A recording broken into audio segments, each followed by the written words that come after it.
Test 2. This is the IELTS listening test. You will hear a number of different recordings and you will have to answer questions on what you hear. There will be time for you to read the instructions and questions, and you will have a chance to check your work. All the recordings will be played once only. The test is in 4 parts. At the end of the test, you will be given 10 minutes to transfer your answers to the answer sheet. Now turn to Part 1.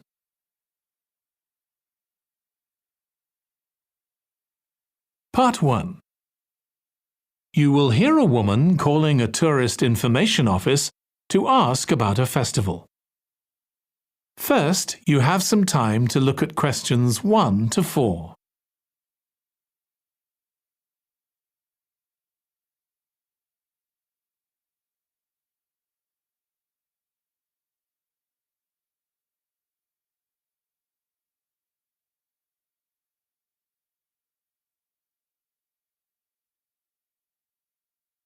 Now listen carefully and answer questions 1 to 4.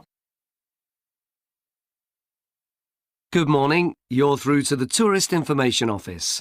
Tim speaking. How can I help you? Oh, hello. Could you give me some information about next month's festival, please? My family and I will be staying in the town that week. Of course. Well, it starts with a concert on the afternoon of the 17th. Oh, I heard about that. The orchestra and singers come from the USA, don't they? They're from Canada. They're very popular over there. They're going to perform a number of well-known pieces that will appeal to children as well as adults. That sounds good. My whole family are interested in music. The next day, the 18th, there's a performance by a ballet company called Eustatis. Sorry? The name is spelt E-U-S-T-A-T-I-S.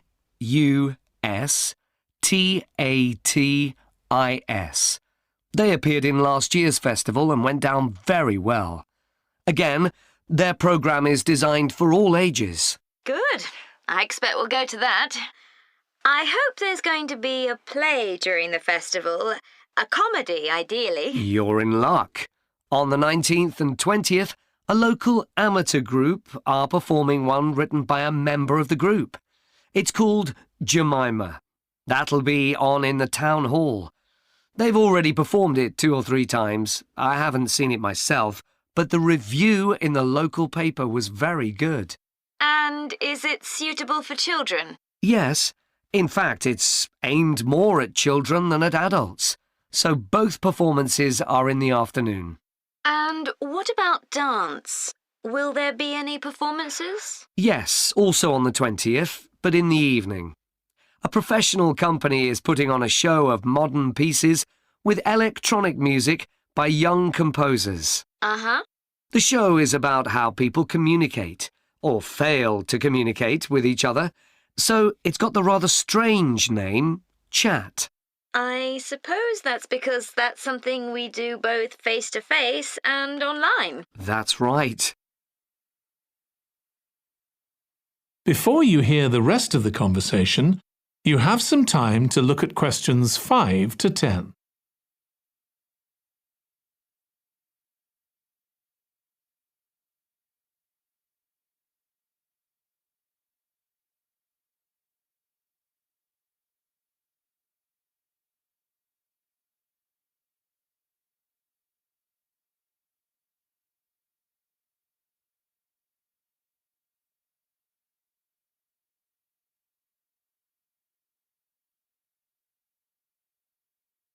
Now listen and answer questions 5 to 10. Now, there are also some workshops and other activities. They'll all take place at least once every day, so everyone who wants to take part will have a chance. Good. We're particularly interested in cookery. You don't happen to have a cookery workshop, do you? We certainly do. It's going to focus on how to make food part of a healthy lifestyle. And it'll show that even sweet things like cakes can contain much less sugar than they usually do. might be worth going to. We're trying to encourage our children to cook. Another workshop is just for children, and that's on creating posters to reflect the history of the town. The aim is to make children aware of how both the town and people's lives have changed over the centuries. The results will be exhibited in the community centre. Then, the other workshop is in toy making, and that's for adults only. Oh, why's that? Because it involves carpentry. Participants will be making toys out of wood, so there'll be a lot of sharp chisels and other tools around. It makes sense to keep children away from it. Exactly. Now, let me tell you about some of the outdoor activities. There'll be supervised wild swimming. Wild swimming? What's that? It just means swimming in natural waters, rather than a swimming pool. Oh, okay. In a lake, for instance. Yes. There's a beautiful one just outside the town, and that'll be the venue for the swimming. There'll be lifeguards on duty, so it's suitable for all ages. And finally, there'll be a walk in some nearby woods every day. The leader is an expert on insects. He'll show some that live in the woods and how important they are for the environment. So there are going to be all sorts of different things to do during the festival. There certainly are. If you'd like to read about how the preparations for the festival are going, the festival organizer is keeping a blog. Just search online for the festival website, and you'll find it. Well, thank you very much for all the information. You're welcome. Goodbye. Goodbye. That is the end of Part 1. You now have 1 minute to check your answers to Part 1.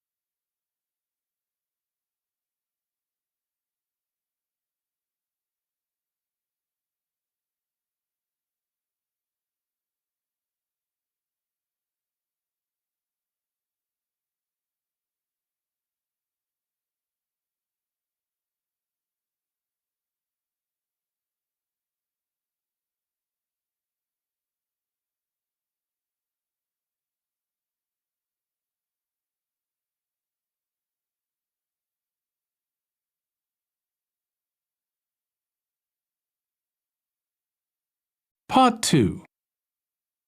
You will hear part of a talk to a gardening club about a local park.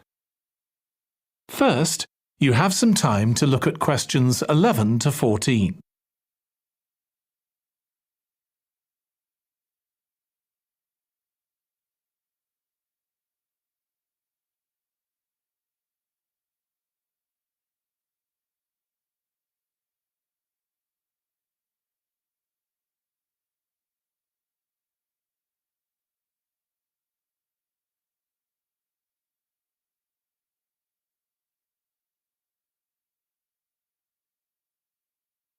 Now listen carefully and answer questions 11 to 14. I'm very pleased to welcome this evening's guest speaker, Mark Logan, who's going to tell us about the recent transformation of Minster Park. Over to you, Mark. Thank you. I'm sure you're all familiar with Minster Park. It's been a feature of the city for well over a century, and has been the responsibility of the City Council for most of that time. What perhaps isn't so well known is the origin of the park. Unlike many public parks that started in private ownership, as the garden of a large house, for instance, Minster was some wasteland, which people living nearby started planting with flowers in 1892. It was unclear who actually owned the land, and this wasn't settled until 20 years later, when the council took possession of it. You may have noticed the statue near one of the entrances. It's of Diane Gosforth, who played a key role in the history of the park. Once the council had become the legal owner, it planned to sell the land for housing. Many local people wanted it to remain a place that everyone could go to enjoy the fresh air and natural environment. Remember, the park is in a densely populated residential area. Diane Gosforth was one of those people, and she organised petitions and demonstrations, which eventually made the council change its mind about the future of the land. Soon after this, the First World War broke out in 1914, and most of the park was dug up and planted with vegetables, which were sold locally. At one stage, the army considered taking it over for troop exercises and got as far as contacting the city council, then decided the park was too small to be of use. There were occasional public meetings during the war in an area that had been retained as grass. After the war, the park was turned back more or less to how it had been before 1914 and continued almost unchanged until recently. Plans for transforming it were drawn up at various times, most recently in 2013, though they were revised in 2015 before any work had started. The changes finally got going in 2016 and were finished on schedule last year. Before you hear the rest of the talk, you have some time to look at questions 15 to 20.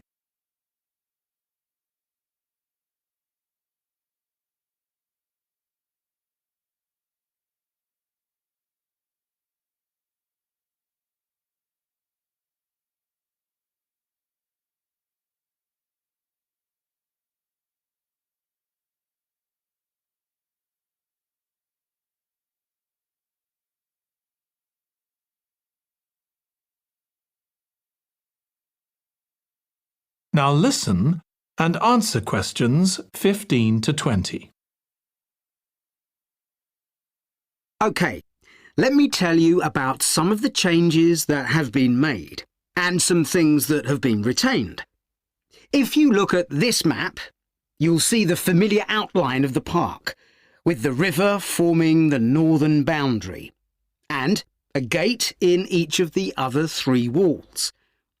The statue of Diane Gosforth has been moved. It used to be close to the south gate, but it's now immediately to the north of the lily pond, almost in the centre of the park, which makes it much more visible.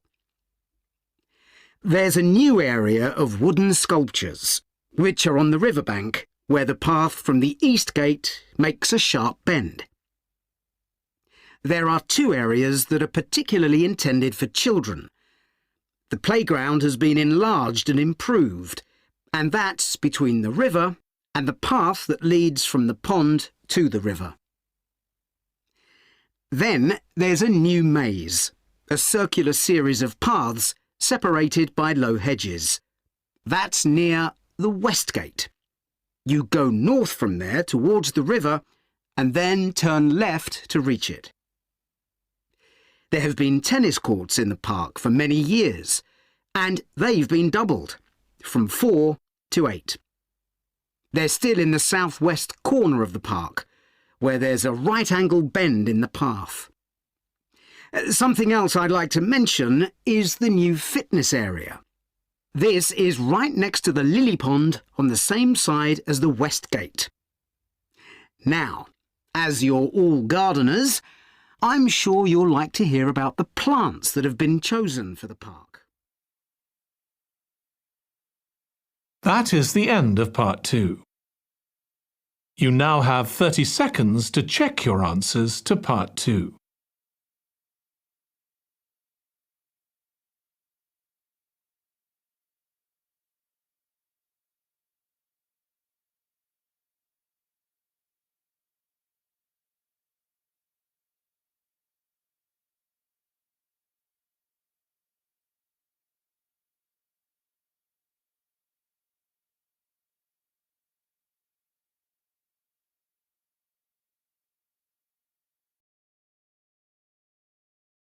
Part 3.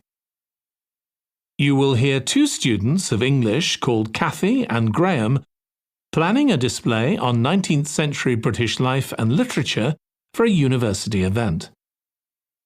First, you have some time to look at questions 21 to 24.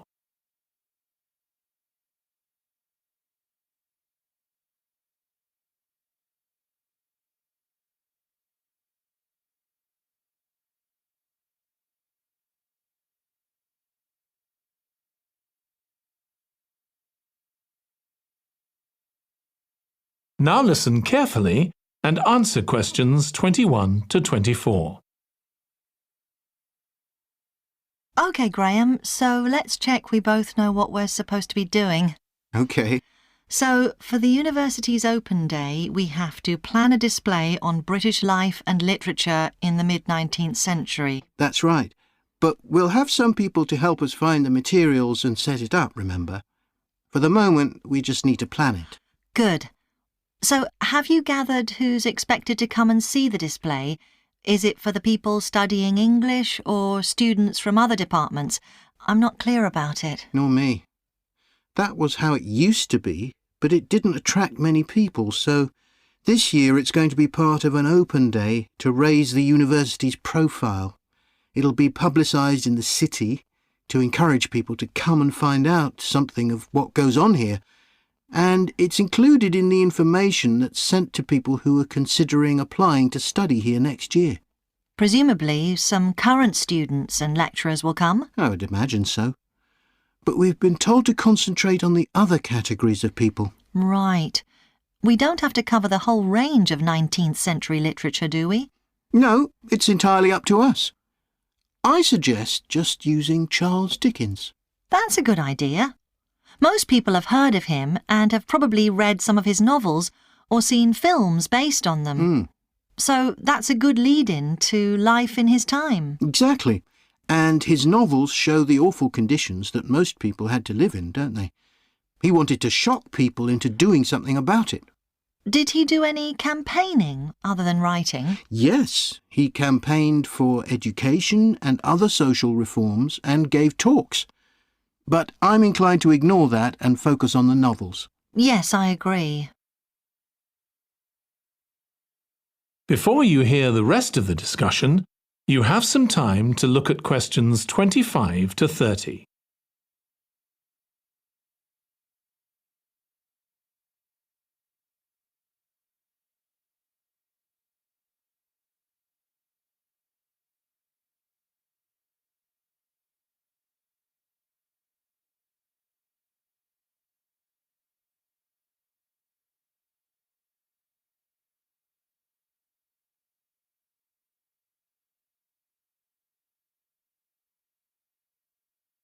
Now listen and answer questions 25 to 30. OK, so now shall we think about a topic linked to each novel? Yes, I've printed out a list of Dickens's novels in the order they were published, in the hope you'd agree to focus on him. You're lucky I did agree. Let's have a look. OK, the first was The Pickwick Papers, published in 1836. It was very successful when it came out, wasn't it? And was adapted for the theatre straight away. There's an interesting point, though, that there's a character who keeps falling asleep, and that medical condition was named after the book, Pickwickian syndrome. Oh, so why don't we use that as the topic and include some quotations from the novel? Right. Next is Oliver Twist. Mm-hmm. There's a lot in the novel about poverty, but maybe something less obvious. Well, Oliver is taught how to steal, isn't he? We could use that to illustrate the fact that very few children went to school, particularly not poor children, so they learnt in other ways. Good idea. What's next? Maybe Nicholas Nickleby? Actually, he taught in a really cruel school, didn't he? That's right. But there's also the company of touring actors that Nicholas joins. We could do something on theatres and other amusements of the time. We don't want only the bad things, do we? OK. What about Martin Chuzzlewit? He goes to the USA, doesn't he? Yes. And Dickens himself had been there a year before and drew on his experience there in the novel. I wonder, though. The main theme is selfishness. So we could do something on social justice? No, too general. Let's keep to your idea. I think it would work well. He wrote Bleak House next. That's my favourite of his novels. Yes, mine too. Oh, His satire of the legal system is pretty powerful. that's true. But think about Esther, the heroine. As a child, she lives with someone she doesn't know is her aunt, who treats her very badly. Then she's very happy living with her guardian, and he puts her in charge of the household. And at the end, she gets married, and her guardian gives her and her husband a house, where, of course, they're very happy. Yes, I like that. What shall we take next? Little Dorrit? Old Mr. Dorrit has been in a debtor's prison for years. So was Dickens's father, wasn't he? That's right. What about focusing on the part when Mr. Dorrit inherits a fortune and he starts pretending he's always been rich? Good idea. OK. So next we need to think about what materials we want to illustrate each issue. That's going to be quite hard. That is the end of Part 3. You now have 30 seconds to check your answers to Part 3.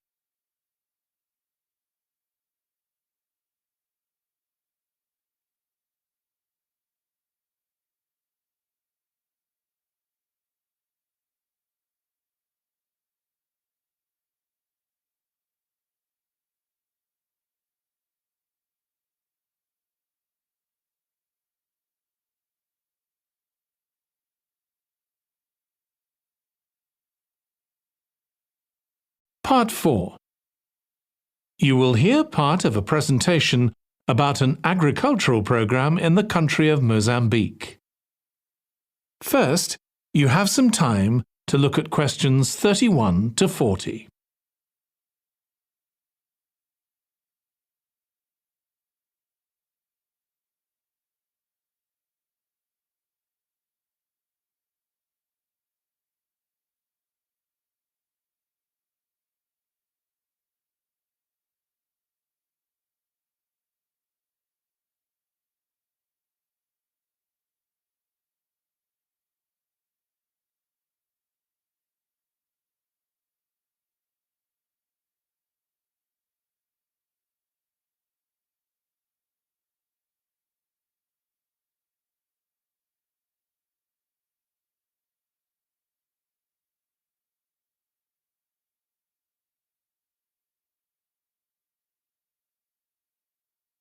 Now listen carefully and answer questions 31 to 40.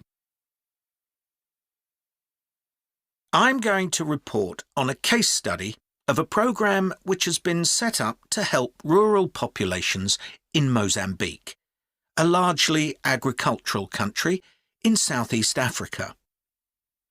The program worked with 3 communities in Chikwalakwala district near the Limpopo River. This is a dry and arid region with unpredictable rainfall. Because of this, people in the area were unable to support themselves through agriculture, and instead they used the forest as a means of providing themselves with an income, mainly by selling charcoal. However, this was not a sustainable way of living in the long term, as they were rapidly using up this resource.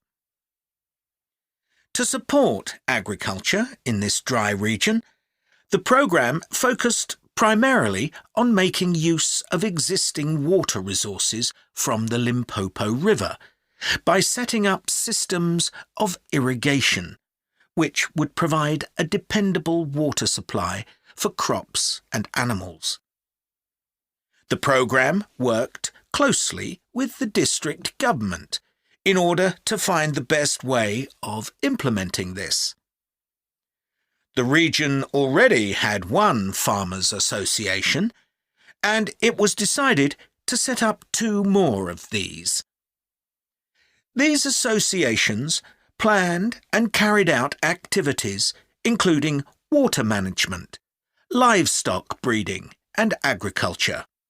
And it was notable that in general, women formed the majority of the workforce.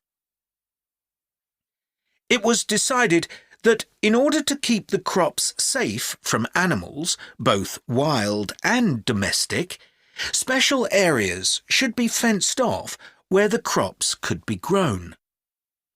The community was responsible for creating these fences, but the programme provided the necessary wire for making them. Once the area had been fenced off, it could be cultivated.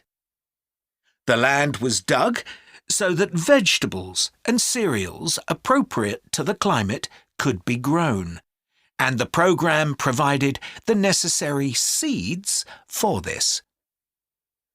The programme also provided pumps so that water could be brought from the river in pipes to the fields. However, the labour was all provided by local people, and they also provided and put up the posts that supported the fences around the fields.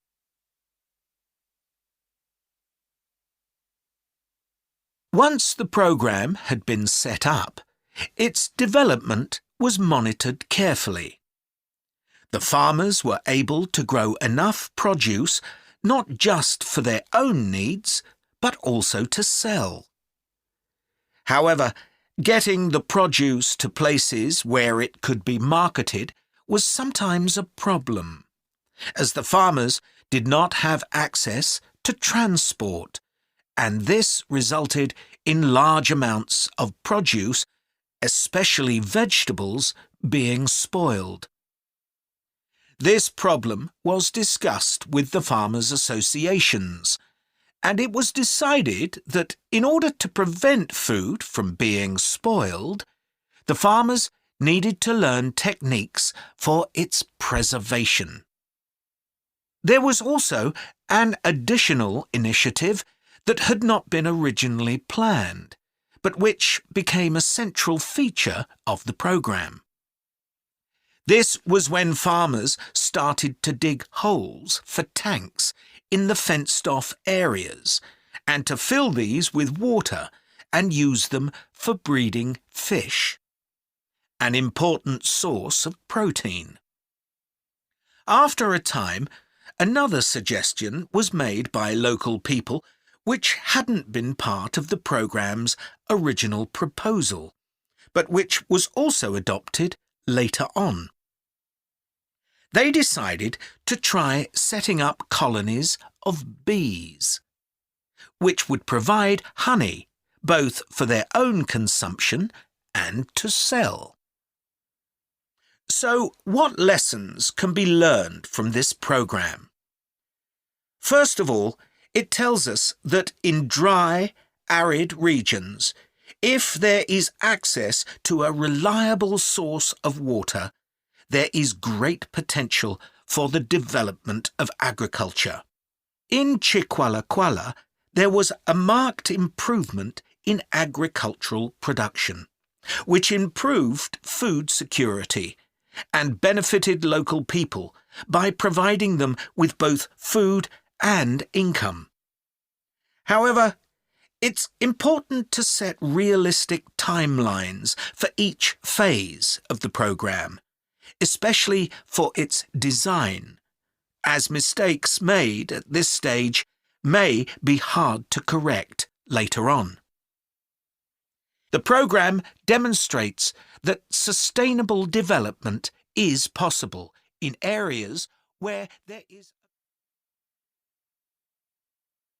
That is the end of Part 4. You now have 1 minute to check your answers to Part 4.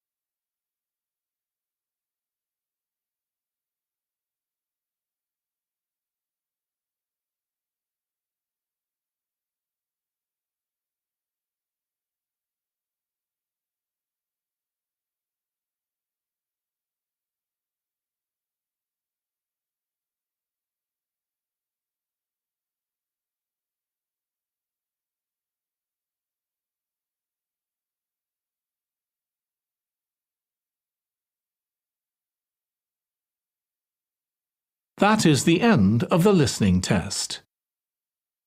In the IELTS test, you would now have 10 minutes to transfer your answers to the answer sheet.